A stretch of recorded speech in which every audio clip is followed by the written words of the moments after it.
Hello friends, இப்போ நம்ம சுவையான அவல் உப்புமா எப்படி பண்ணுறதுன்னு பார்த்துடலாம் வாங்க.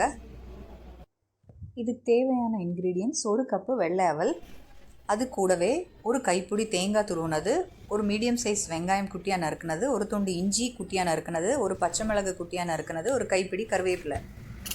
அது கூடவே தாளிக்க கடுகு, உளுந்தம்பருப்பு, கடலைப்பருப்பு எடுத்துக்கோங்க. இப்போ கடாய் சூடானோடனே நம்ம 2 டேபிள் ஸ்பூன் நல்லெண்ணெய் விட்டுக்கலாம். எண்ணெய் சூடானதும் தாளித்து விட்டுக்கலாம். கடுகு, உளுந்தம்பருப்பு, கடலைப்பருப்பு போட்டு தாளிக்கிறோம்.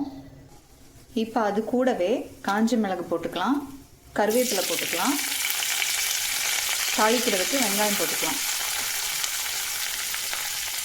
இது கூடவே ஒரு சின்ன பீஸ் இஞ்சி குட்டியாக நறுக்குனது, பழுத்த பச்சை மிளகாய் 1 போட்டுக்கலாம். இது நல்லா வதக்கி விட்டுக்கோங்க.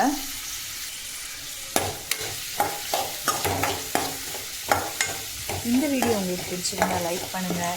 உங்களுக்கு வெங்காயம் பொன்னிறம் ஆகுற வரைக்கும் வதக்கிக்கோங்க. இப்போ நம்ம அவலை நல்லா வாஷ் பண்ணி எடுத்துக்கலாம்.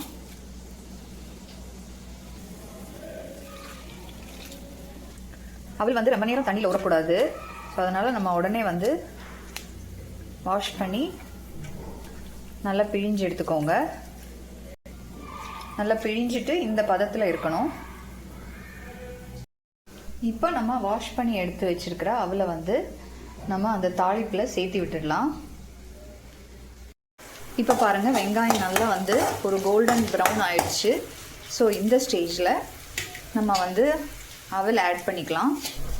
வாஷ் பண்ணி எடுத்து வச்சிருக்கிற அவல் ஆட் பண்ணிக்கலாம்.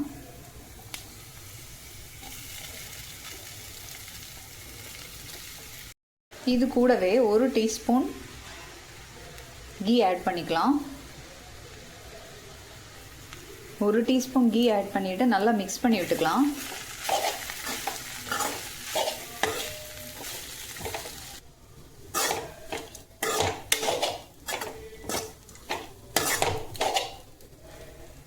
லாஸ்ட்டாக நம்ம துருவின தேங்காய் ஆட் பண்ணிக்கலாம்.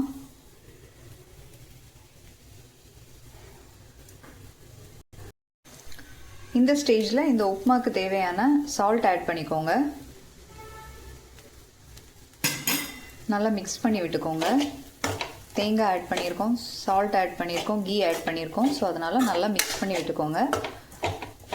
அவ்வளோதாங்க, சூப்பரான ஒரு அவல் உப்புமா ரெடி ஆயிடுச்சு. நீங்களும் செஞ்சு பார்த்துட்டு கமெண்ட் போடுங்க. தேங்க்யூ.